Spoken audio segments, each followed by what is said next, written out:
Olá, 21 de agosto de 2019, confira as principais notícias desta quarta-feira. Caixa anuncia nova linha de crédito habitacional com reajuste com base na inflação. Em Imperatriz, especialistas alertam para o cuidado com o consumo de alimentos nas praias. Na série sobre ciclismo, vamos ver quais os desafios da mobilidade em Caxias. E no estúdio vamos falar sobre a inserção de pessoas com deficiência no mercado de trabalho. E no quadro Bem Viver, o assunto é tuberculose e ainda o alerta do Ministério da Saúde sobre os casos de sarampo no país. Fique ligado na TV Difusora e tenha um bom dia, Maranhão!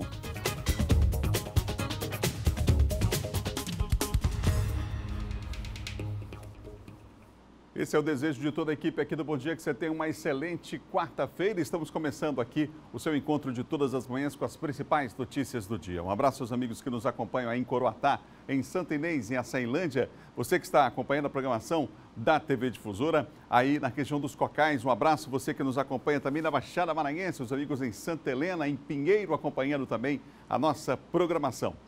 Olha, a Caixa anunciou ontem uma linha de crédito que vai permitir, na prática, que haja uma redução das taxas de juros nos contratos de financiamento de imóveis residenciais.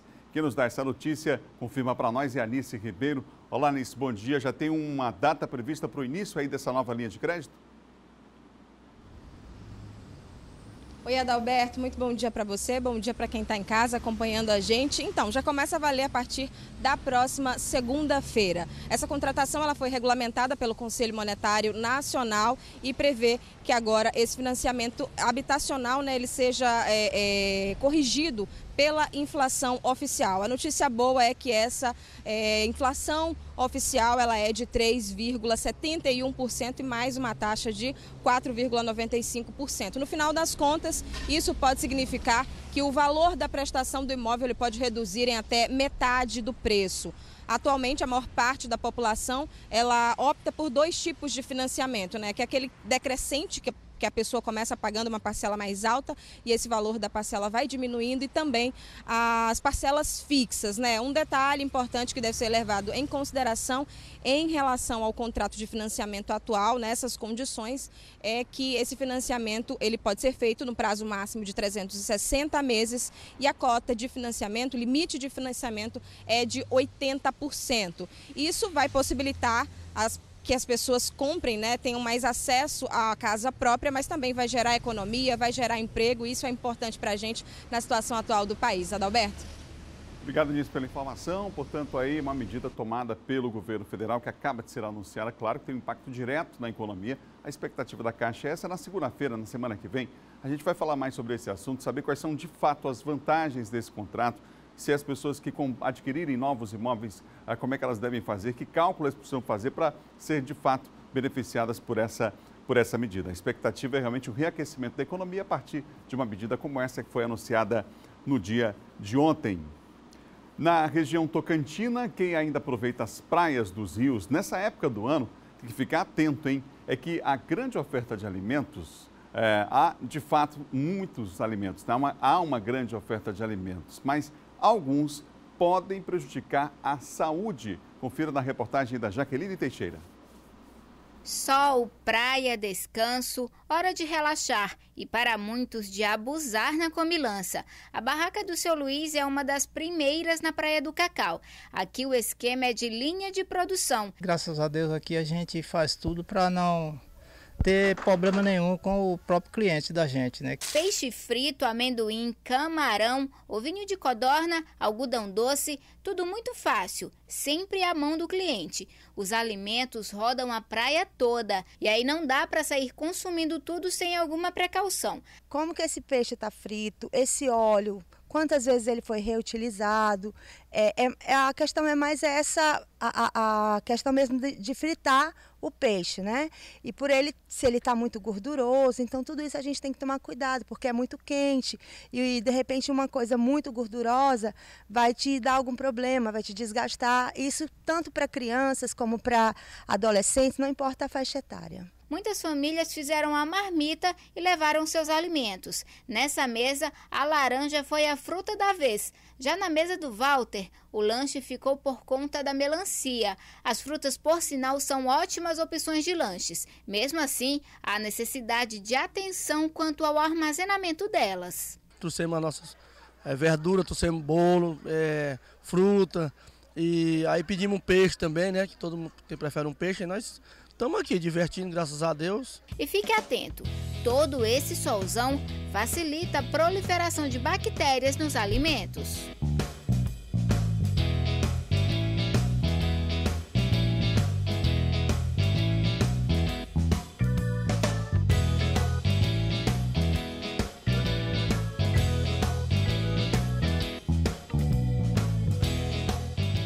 Na série de reportagens na Semana do Ciclista, hoje nós vamos mostrar que em Caxias não há ciclovias, um prejuízo para a mobilidade do cidadão. Veja na reportagem de Raquel Souza e Joilson Bruno.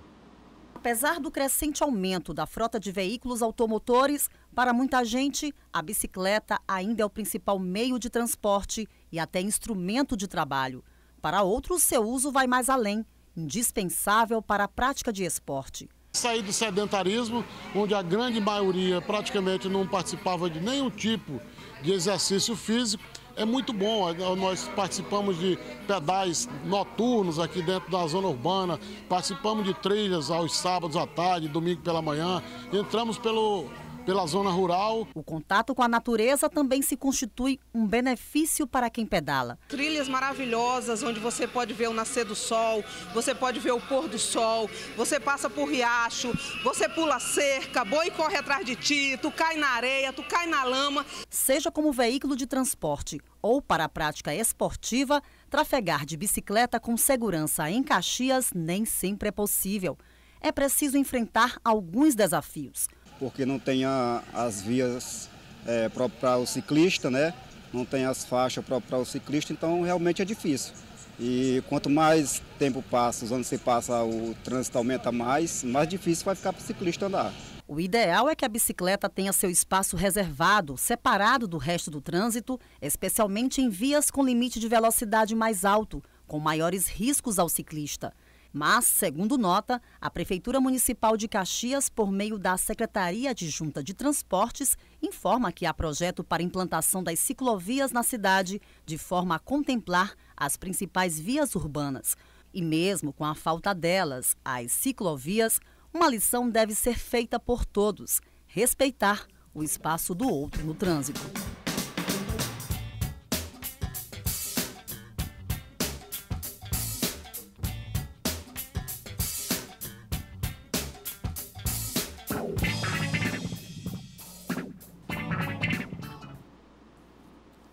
Você ligado no Bom Dia Maranhão, nesta quarta-feira em todo o estado. Um abraço aos amigos que nos acompanham aqui na capital, em vários bairros de São Luís, no centro da cidade, da Liberdade, no Apeadouro.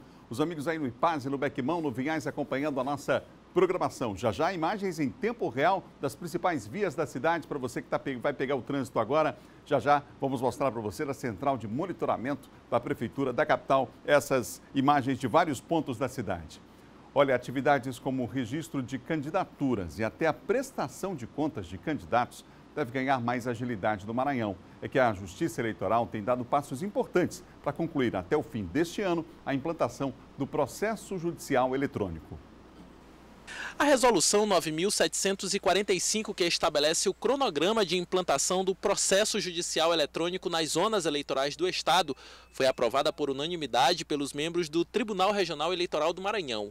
A intenção é garantir maior agilidade e desburocratizar procedimentos, a exemplo de registros de candidaturas e prestação de contas de candidatos. Nós tínhamos filas, era um trabalho bem demorado, bem minucioso pela conferência de documentos, e com o PJE não, é feito através de um módulo externo chamado Candex, pelos representantes dos partidos ou coligações, à época coligações, e com isso que migrava para o PJE, sem a necessidade de vir ao TRE, entrega a documentação imediatamente. Essa mídia que gera pelo Candex, basta entregar no TRE, depois do pedido feito por esse módulo externo. O processo judicial eletrônico terá utilização obrigatória na tramitação de ações de competência das zonas eleitorais.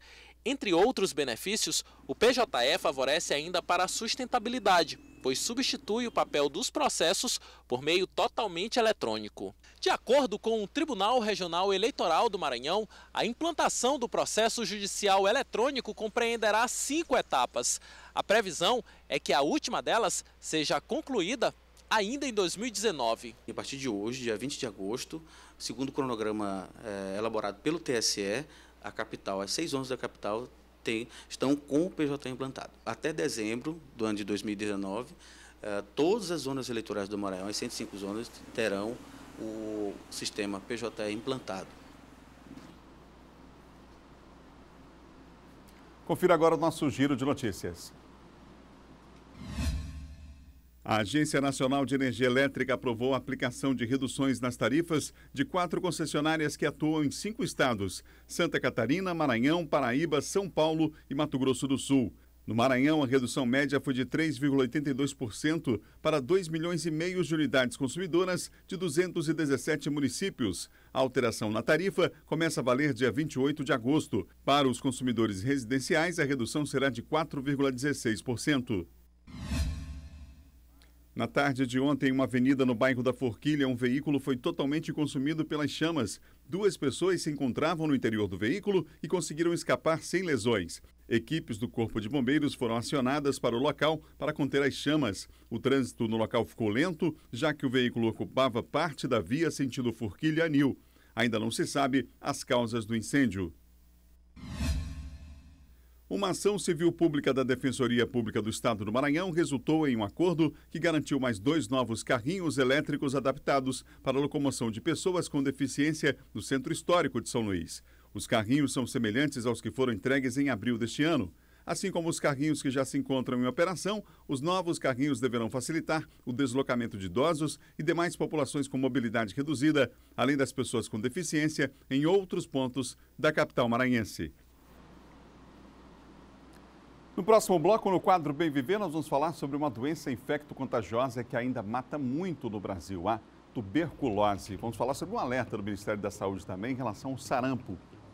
E mais, preso homem acusado de matar mulher em Bom Jardim. Assunto para Bial Mendes, que vem aí com as notícias de segurança. Depois do intervalo, nós voltamos já já.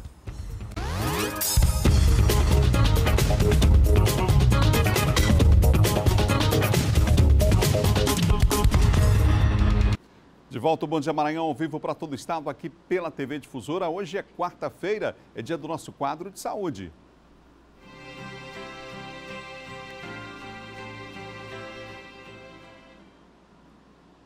Nós vamos falar hoje sobre uma doença infecto-contagiosa que ainda mata muito no Brasil, a tuberculose. Entre os desafios estão vencer o preconceito e começar o quanto antes o tratamento. Patrícia já está perto de concluir mais uma etapa do 2º tratamento contra a tuberculose.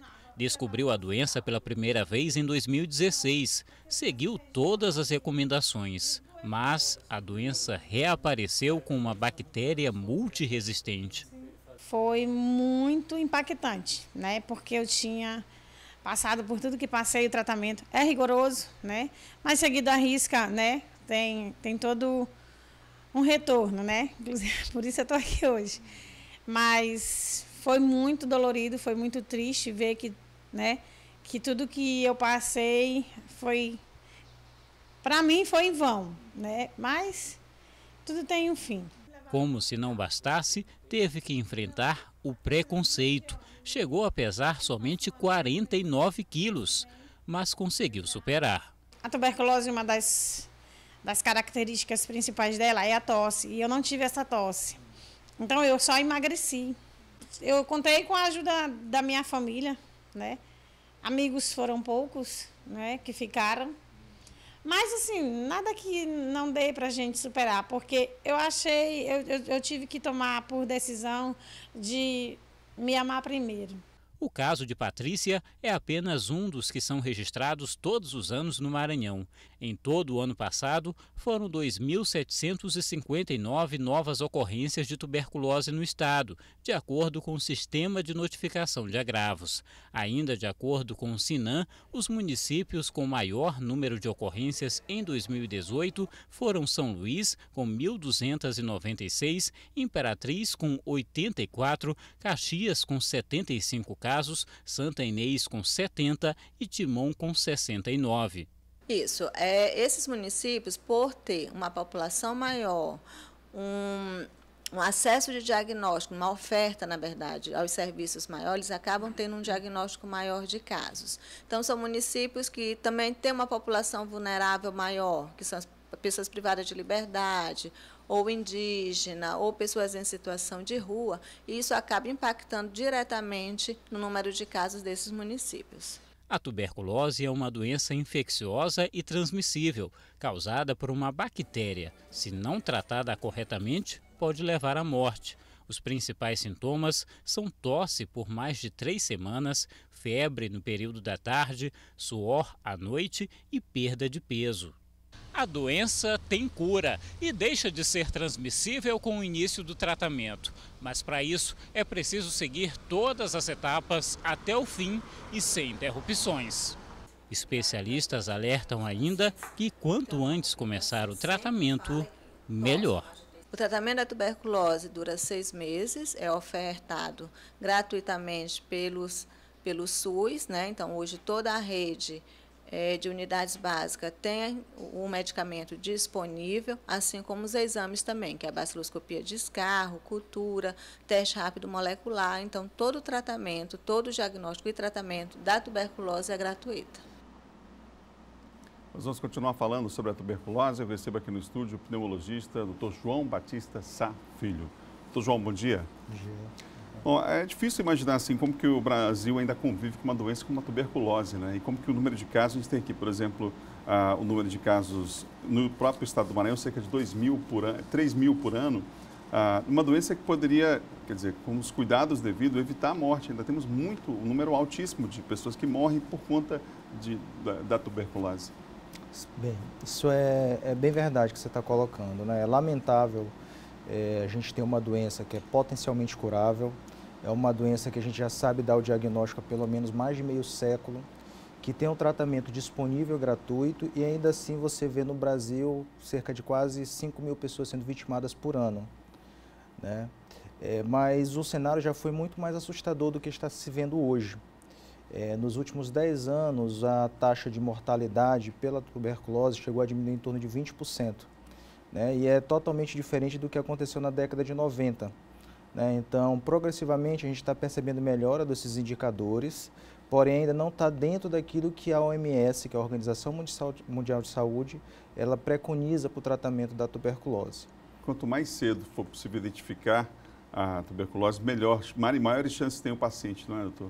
Isso. A questão do diagnóstico precoce, ela envolve 2 situações, basicamente. Essa que você está colocando, né, de quanto mais cedo você começar a tratar, menor as sequelas para aquele paciente, menor o número de complicações para aquele paciente e também menor a chance de ele transmitir essa doença para outra pessoa. Então, essa preocupação com o diagnóstico precoce, oferecer o tratamento é de fundamental importância para atingir esses 2 pilares. Um do tratamento efetivo, com menor complicações, e outro de diminuir a cadeia de transmissão. Agora, eu tenho recebido relatos, inclusive, não de hoje, já de um tempo, de pessoas que começam o tratamento. Aí elas, claro, têm uma melhora. E a partir dessa melhora, abandonam o tratamento por completo. Esse aí é o calcanhar de Aquiles, né, do pilar de tratamento da estratégia do SUS, do tratamento da tuberculose. Quando a gente pensa na possibilidade de tratar a tuberculose, a primeira coisa que vem à minha mente como médico e que é uma preocupação do Ministério da Saúde é uma coisa chamada informação. Então, todas essas informações com relação às consequências, a questão dos estigmas, que são dos preconceitos que estão inerentes à doença, eles têm que ser vencidos e quebrados no primeiro momento que a gente tem com o paciente, justamente para tentar garantir uma adesão ao tratamento e garantir que esse paciente ele tenha entendimento suficiente para assumir os riscos e as complicações que ele está gerando para ele no momento em que ele decide por não concluir o tratamento de forma adequada. Lembrando que o risco e o problema não é só para ele, né, mas também para as outras pessoas que convivem com ele, que ainda podem ser acometidas da doença e, infelizmente, ter até doença de forma resistente, né, porque a principal preocupação do abandono do tratamento é o surgimento de cepas bacterianas mais resistentes e que precisem de mais tempo de tratamento e uma quantidade de medicações maiores, né? Então, quando a gente pensa, vamos ter que concluir o tratamento, é isso que rege o pensamento da rede de saúde, né? Essa preocupação em concluir o tratamento por conta da complicação do doente e da possibilidade de transmitir para outras pessoas, além de transmitir a doença, ainda poder transmitir formas mais resistentes da bactéria. Como é que é possível perceber esses sintomas da tuberculose, já que a gente, inclusive, está agora no verão, uma época seca, as pessoas em geral têm essa tosse contínua, não é? Mas como perceber a diferença dessa tosse, de um problema, por exemplo, de inflamação na garganta ou qualquer outra questão, da própria tuberculose? A tosse, né, tossiu mais do que 3 semanas, já é um indicativo de que você precisa procurar uma avaliação médica para avaliar a possibilidade de tuberculose. Afinal de contas, a gente vive num país que faz parte de o que a gente chama de rede de endemia de tuberculose, né, que integra altos índices de tuberculose ainda. Então, tossiu mais do que 3 semanas, vem um alerta do Ministério da Saúde que você deve procurar auxílio e avaliação médica. É diferente de uma tosse, por exemplo, de uma faringite, de uma laringite, que geralmente ela é autorresolutiva, ou seja, a pessoa fica boa. E essa tosse da tuberculose, ela é um quadro um pouco mais prolongado e não tem cura espontânea. É um quadro persistente que vem associado com outros sintomas, como foi bem colocado aí na matéria. Febre, mal-estar geral, perda de peso não intencional, a pessoa começa a perder peso sem estar fazendo dieta, né? Acorda a noite toda suada, com a roupa molhada e não está fazendo calor.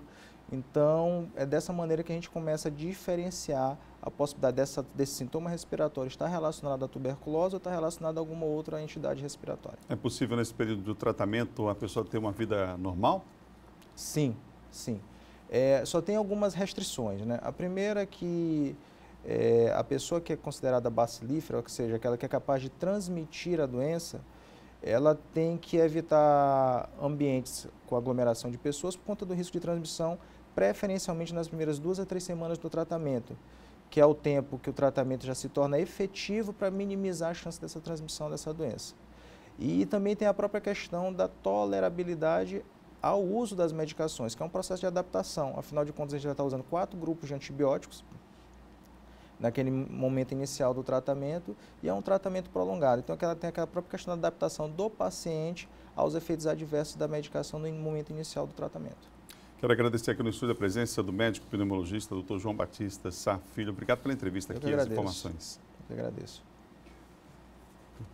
Vamos continuar falando de saúde, porque o Ministério da Saúde passou a recomendar a vacinação contra o sarampo em crianças com idade entre 6 meses e 11 meses e 20 dias para combater a disseminação do vírus no país. Quem tem mais informações para nós é a Anice Ribeiro. Você, Anice.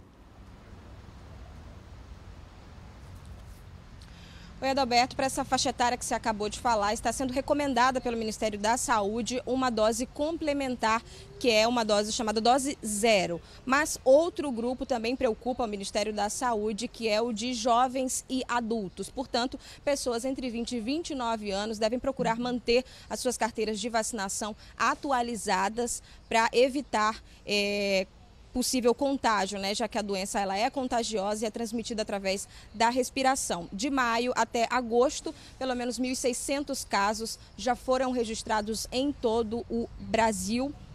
E o Maranhão também entrou em estado de alerta, já que um caso foi confirmado lá na cidade de Vitorino Freire. Uma mulher de 48 anos, ela foi detectada com sarampo e ela teria sido contagiada. A doença ela teria pego lá no estado de São Paulo, né, onde tem o maior índice de casos de sarampo aqui no Brasil. Hoje, o governo do Maranhão vai realizar um seminário para gestores e também para profissionais de saúde para tratar da sensibilização, prevenção e também controle do sarampo. A notícia boa é que, felizmente, nenhuma morte foi registrada nesse período em todo o país. Adalberto. Obrigado, Nice, pelas informações. Agora é hora de falar de segurança aqui no Bom Dia.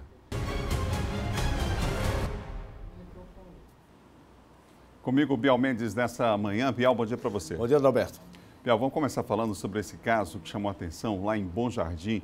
Foi preso um homem acusado de matar aquela mulher que foi encontrada, inclusive informações talvez tenha sido estrangulada. Mais um caso aí de feminicídio. Pois é, Thaís Andrade, né? Foi o Daniel, conhecido também como filho do pastor. Aliás, que a polícia divulgou que ele havia sido preso há 20 dias, mas recebeu uma liberdade.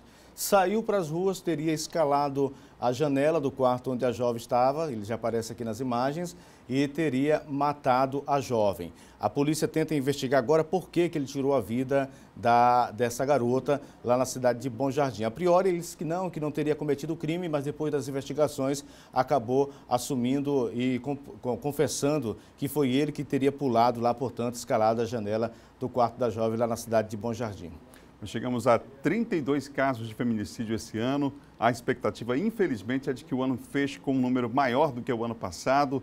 Tivemos cerca de 40 casos do ano passado. Já esse ano estamos ainda no mês de agosto, né? E já temos aí 32 casos. Qual foi o outro assunto que ganhou destaque hoje no Bandeira 2, Bial? O caso das duas meninas que foram mortas lá na cidade de Rosário, foram encontradas em casas abandonadas lá no bairro Cavalo Morto, que é um bairro distante da cidade, mas que a polícia disse que já identificou os suspeitos e que devem ser presos. Houve também o flagra de um homem que estava agredindo a esposa e a filha próximo da DECOP da delegacia da cidade operária, mais uma agressão à mulher, infelizmente. Esse mês de agosto a gente tem números aí, dados que infelizmente mostram um crescimento dessa violência, de denúncias. Ainda bem que as denúncias também estão aumentando, né? Mas esse mês em especial nós temos aí um registro de muitos casos logo aí nessa primeira quinzena do mês de agosto. A gente espera que essa realidade mude e que a gente consiga mudar essa cultura também, né, Biel? Porque em muitos casos há aquele fator que a gente vive repetindo aqui, infelizmente. Há uma separação, o homem não aceita a separação e acaba cometendo o feminicídio, né? Infelizmente, apesar da Lei Maria da Penha, apesar de medidas e de determinações da própria justiça que o homem não se aproxime da mulher, mas mesmo assim ele insiste, vai lá e acaba cometendo o crime. Mesmo com as medidas protetivas, né? Obrigado, Bial Mendes. Obrigado, até mais. Bial Mendes, que de segunda a sexta está apresentando aqui o Bandeira 2, às 6 da manhã na TV Difusora, trazendo informação logo cedinho para você, nas férias aí do Silvan Alves.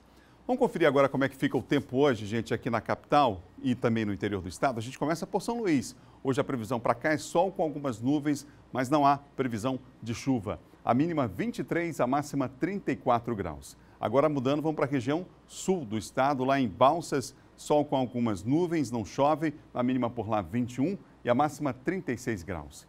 Do sul para a Baixada Maranhense, em Pinheiro, sol com algumas nuvens, por lá não chove hoje, essa é a previsão. Mínima de 24, máxima de 35 graus. Mais 3 cidades do nosso mapa para informar você. Vamos começar por Pedreiras agora. Sol com algumas nuvens, também não chove, essa é a previsão para Pedreiras. 23 a mínima, a máxima 36 graus.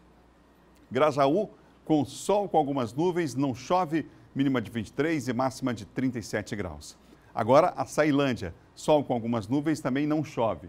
Lá em Açailândia a mínima é 23, agora a máxima lá em cima, ó, 38 graus, a sensação térmica aí bem maior, né? 23 a 38 graus, essa é a variação lá em Açailândia, a previsão do tempo para hoje. Bom, e agora nós vamos voltar a mostrar como está o trânsito, vamos mostrar como é que está o trânsito na capital, aqui em alguns pontos estratégicos da cidade, em tempo real, mais uma prestação de serviços do Bom Dia para você. A gente começa com a Avenida Guajajaras, vamos para lá? Vem comigo porque a gente vai para Guajajaras agora, o trânsito, por enquanto, aí até tranquilo para esse horário, nos dois sentidos, em especial, claro, as pessoas estão vindo para aqui, para a área do Tirirical. O trânsito agora vai ser liberado na Avenida Lourenço Vieira da Silva, está trânsito liberado na Lourenço Vieira da Silva, aquela avenida, né, que sai lá do São Cristóvão, enfim. Agora vamos para o retorno do São Francisco, nesse momento, imagens em tempo real para você da central de monitoramento, não há registro de acidentes nesse trecho, essa é a informação que a nossa produção tem. Trânsito tranquilo e o pedestre, mais uma vez, acertadamente atravessando a via na faixa. Vamos para outro ponto da cidade? Avenida Guaxinduba agora, hein? Outro ponto da cidade, agora estamos na Guaxinduba, aqui já é o acesso ao centro da cidade, já estamos no centro. Aí a descida das Cajazeiras, sempre com um número grande aí de ônibus, né, coletivos, nesse horário, mas o trânsito vai fluindo normalmente, sem informações também de incidentes nesse horário. Não há nenhum acidente registrado nessa região até o momento. Essa é a informação que a nossa equipe tem. Do centro da cidade, nós vamos para a região Itaquibacanga. Imagens em tempo real agora, está aí ao fundo, lado esquerdo, o rio Bacanga. E o trânsito vai fluindo normalmente, já é grande, principalmente no sentido bairro centro. As pessoas estão saindo do Itaqui, Vila Embratel, Açailândia, aliás, Vila Embratel, os amigos no Saviana estão saindo nesse momento de lá. Olha só como é que está o trânsito, bem carregado nesse horário, né? Principalmente no sentido centro. E aí, no sentido contrário, claro, as pessoas que se deslocam para o Porto do Itaqui, Universidade Federal do Maranhão, enfim. Mas no sentido bairro centro, o trânsito já é intenso nesse momento, mas sem registro de acidente. Essa informação que a nossa produção nos passa, imagens em tempo real de 4 pontos importantes da capital de todos os maranhenses. No próximo bloco, avanços e desafios na inserção de pessoas com deficiência no mercado de trabalho. E mais, senador Everton é a favor da criação do Maranhão do Sul. Assunto para John Coutrin já, depois do intervalo, no quadro de política. Nós voltamos em instantes.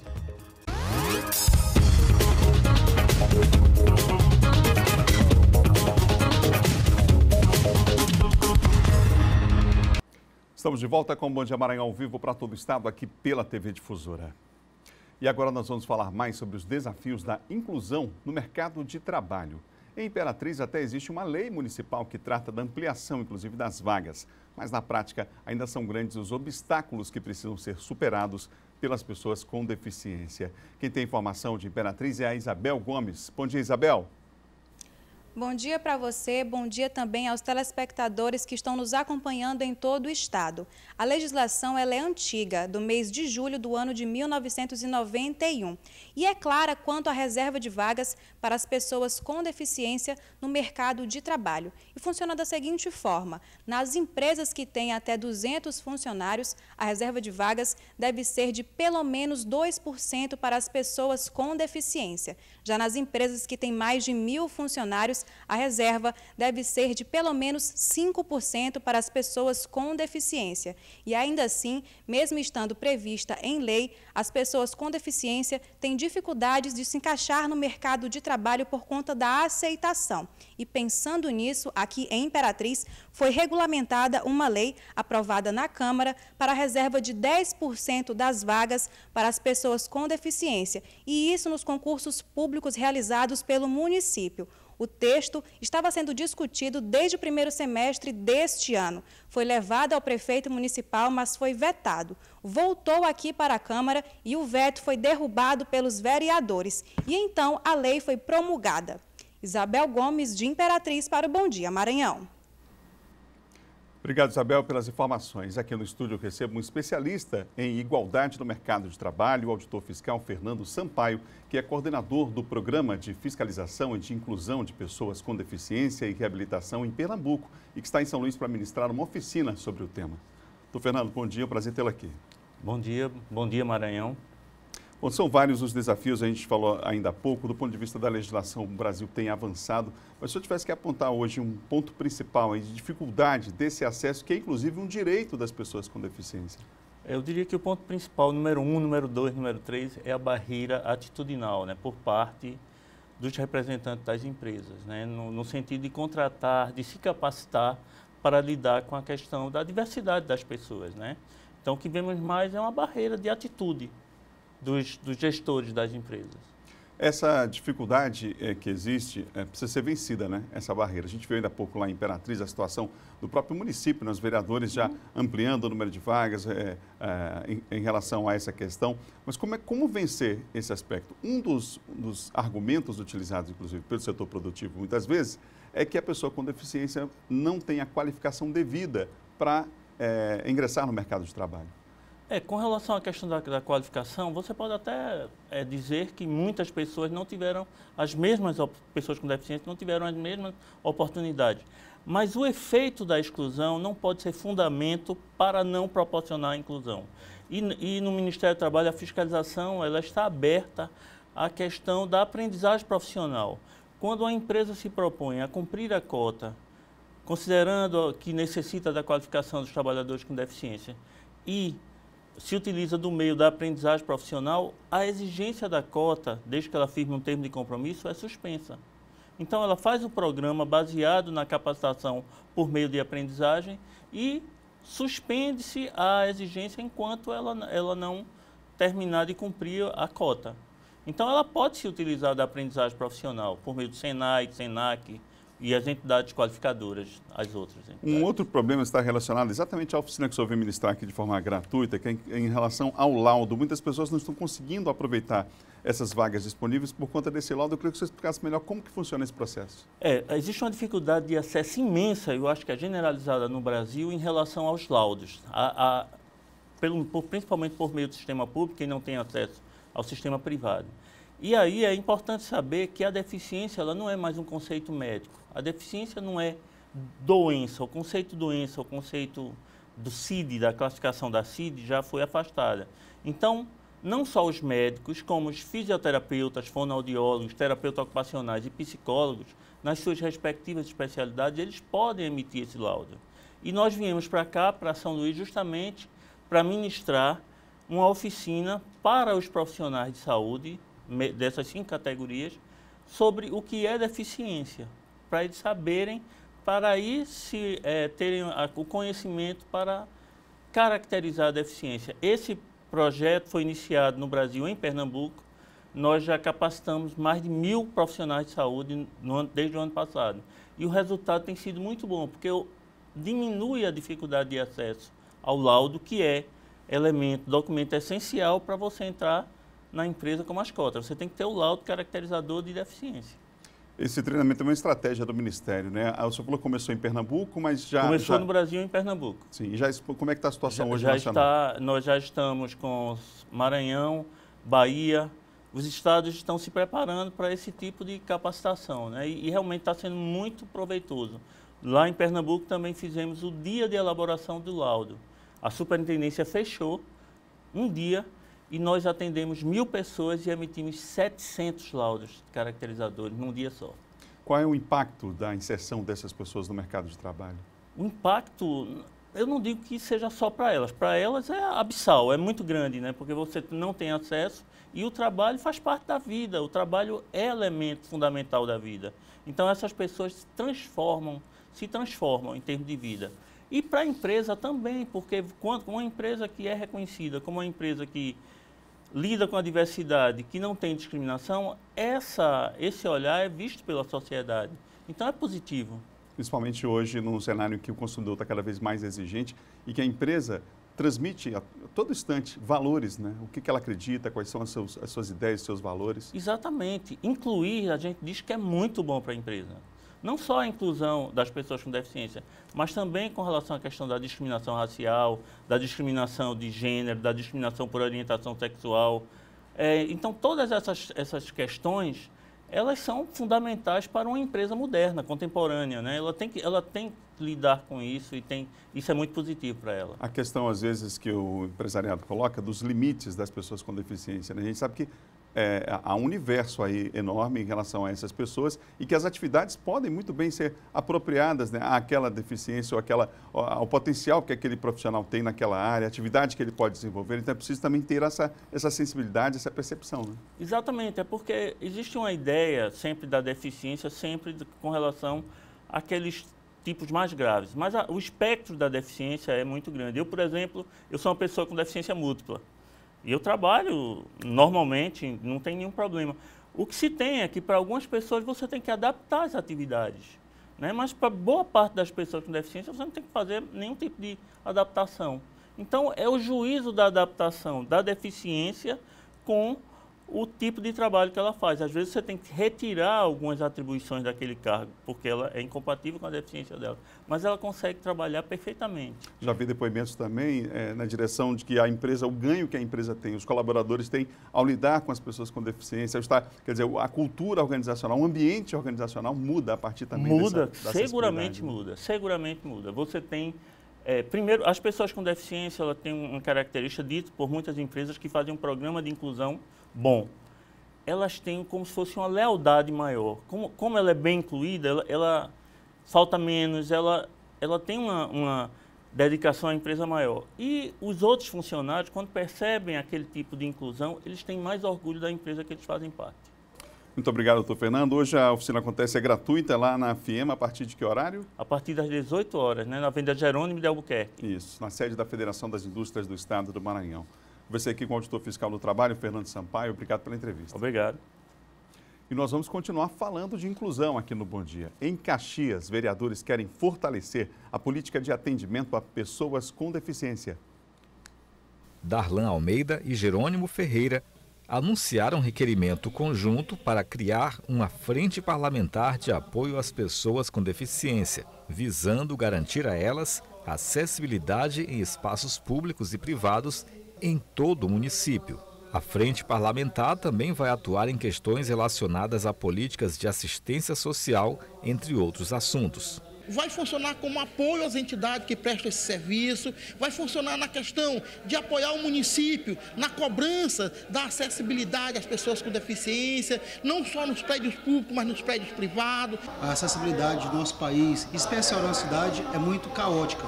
E nós fomos no início do governo procurado pelo presidente da DEFIC, o senhor Paulo Carneiro, e sentamos, trouxemos ele aqui na Câmara, ele veio aqui com todo o seu grupo e nós aqui na Câmara mesmo já debatemos essa questão da frente parlamentar. Outros vereadores destacaram a visita do secretário de Estado da Educação a Caxias. Felipe Camarão entregou uma escola moderna aos estudantes que vivem no povoado Caxirimbu ou nas proximidades.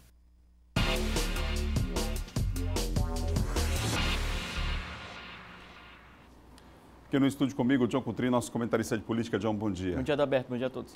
O John, vamos falar sobre essa questão da criação do Maranhão do Sul. O senador Everton se manifestou a respeito do assunto? Se manifestou ontem, divulgou um vídeo, Adalberto, nas redes sociais. O senador fala sobre o projeto de criação do Maranhão do Sul. Para quem não está acompanhando ainda o que está acontecendo, apenas para situar, né, quem nos acompanha agora, é o seguinte: o senador Siqueira Campos, que é um senador do Tocantins, ele propôs, né, através de um projeto de decreto legislativo, a criação de alguns estados. Entre esses estados está o Maranhão do Sul. E, claro, isso precisa ser aprovado.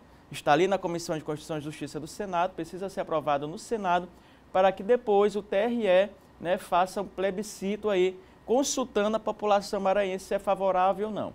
E ontem o senador Everton demonstrou, né, publicou a sua opinião acerca desse assunto, se ele é favorável ou não à criação do Maranhão do Sul. Vamos acompanhar. Bem, meus amigos, eu quero falar com vocês sobre a criação do Estado do Maranhão do Sul. Primeiro, dizer que eu sou totalmente a favor. Nós sempre defendemos o Estado do Maranhão do Sul. Imperatriz, região, é um sonho nosso. Segundo, que dizer que ele não trouxe para nós para que a gente pudesse assinar. Ele pegou as principais assinaturas que ele pôde recolher e deu logo entrada. Então eu quero aqui dar só esse esclarecimento, dizer que isso é apenas uma proposta. Claro que ela, agora dada entrada, nós não temos dificuldade nenhuma em ajudar a subscrever e também ajudar a continuar a luta, que é uma luta antiga da sociedade maranhense, principalmente da nossa querida região Tocantins. Não tenha dúvida que na hora que vier esse debate, o senador Everton, filho de Imperatriz, vai estar ajudando a liderar esse processo. E aí, Adalberto, a repercussão na classe política, a repercussão, ontem na Assembleia, por exemplo, os deputados foram favoráveis, ou seja, o deputado Marco Aurélio de Imperatriz, o deputado Antônio Pereira, todos eles ali demonstraram-se favoráveis aí à criação do Maranhão do Sul. Ou seja, aí os deputados dizem que precisa, neste momento, a união da classe política, a união dos deputados e, é claro, conscientizar a população acerca desse projeto ali que tramita no Senado. Ô, João, agora o fim de coligações pode levar aí a união de PSDB e DEM? Isso, foi ontem, Adalberto, lá na filiação do deputado Alexandre Frota ao PSDB. E estava lá, claro, o presidente da Câmara do Democratas, e ele disse o seguinte, além do João Dória, governador de São Paulo. E o Rodrigo Maia disse que é possível aí, portanto, a fusão do Democratas com o PSDB, já que não haverá mais coligações. Ele disse que no futuro só haverá 4 ou 5 partidos fortes no Brasil, ou seja, a tendência é a unificação. Nós temos uma parte dessa filiação ontem, do Alexandre Frota, onde ele falou isso, claro, também aí o momento em que o Alexandre Frota comenta a sua entrada no PSDB, já que ele saiu do PSL. Vamos ver. Queria falar que eu me surpreendi demais contigo e quero que você saiba que eu devo a minha chegada ao PSDB a você, Rodrigo Maia. Quero te agradecer de coração. Eu precisava te falar isso aqui na frente dessas pessoas. não tenho vergonha das lágrimas que estão descendo aqui no meu rosto. Eu devo muito a você. Sou muito agradecido a todos vocês aqui.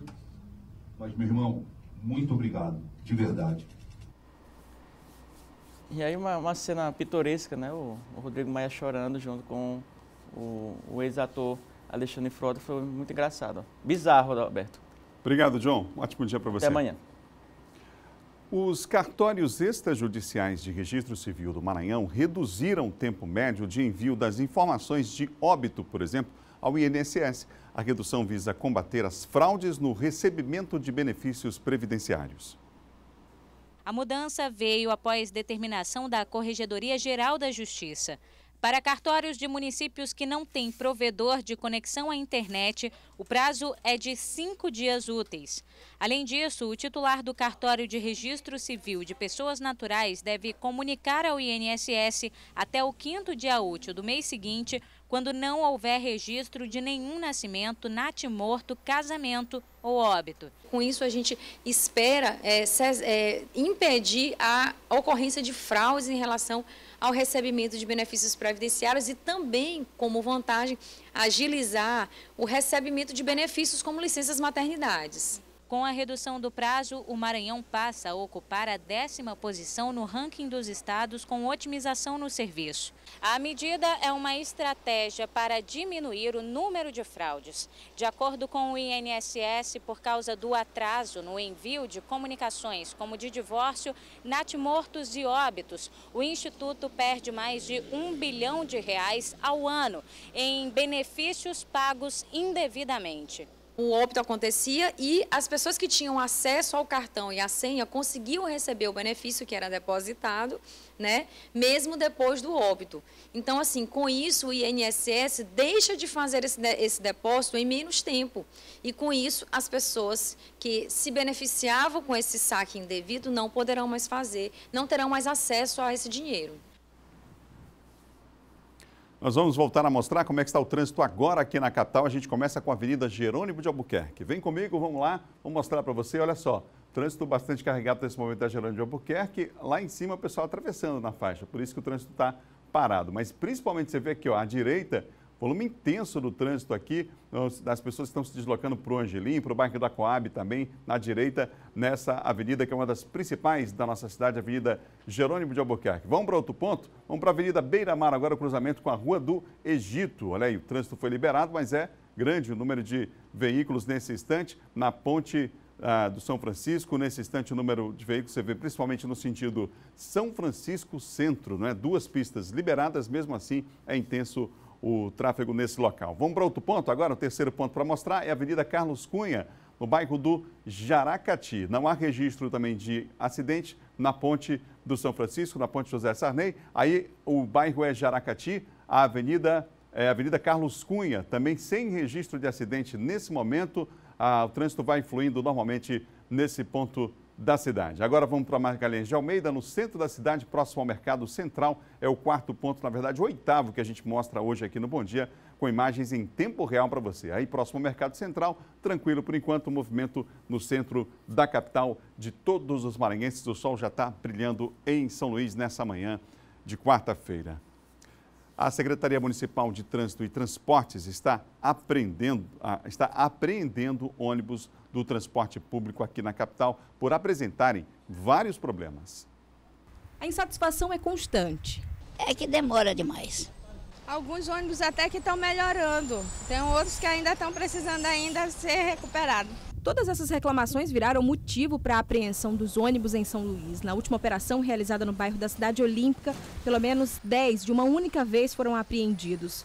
A maior reclamação do usuário do transporte público é a questão do desvio da rota, principalmente à noite. Apesar do monitoramento que é feito pela Secretaria de Trânsito e Transporte por meio do GPS, as apreensões acontecem quase que diariamente.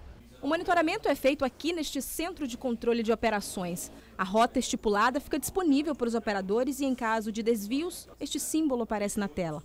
Mas os problemas vão muito além disso. Ar-condicionado pingando, desvio de rota, elevador que não está funcionando, e a Secretaria resolveu fazer essa fiscalização em loco, seja onde? No ponto final dos ônibus.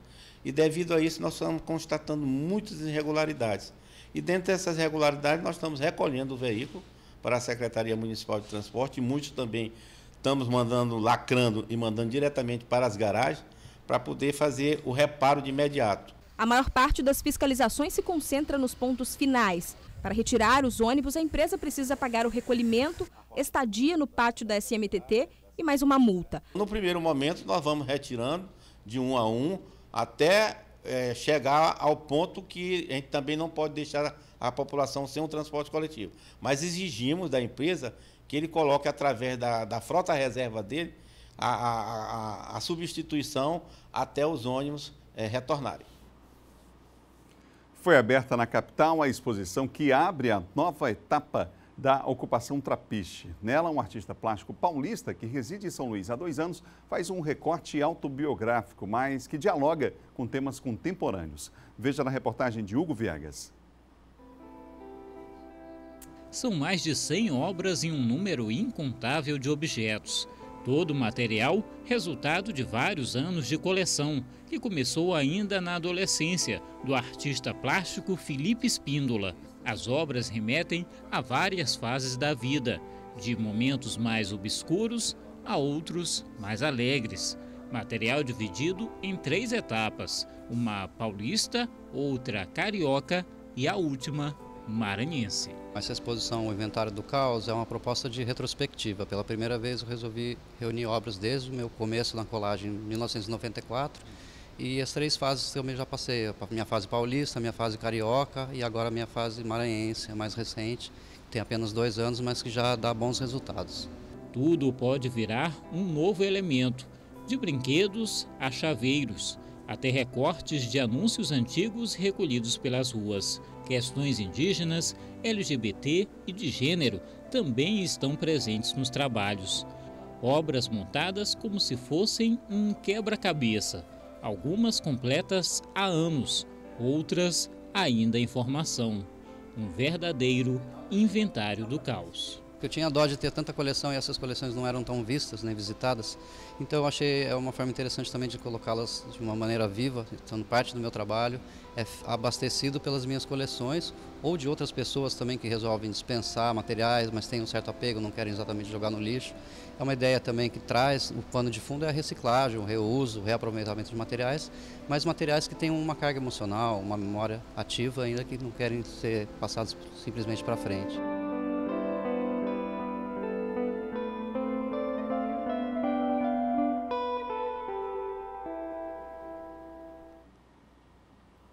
Vale a pena conferir a exposição aqui na capital maranhense, na Galeria Trapiche, portanto, esse belo trabalho desse artista plástico de São Paulo que mora há 2 anos aqui na capital do estado. Bom Dia termina agora, outras notícias você tem no portal MA10.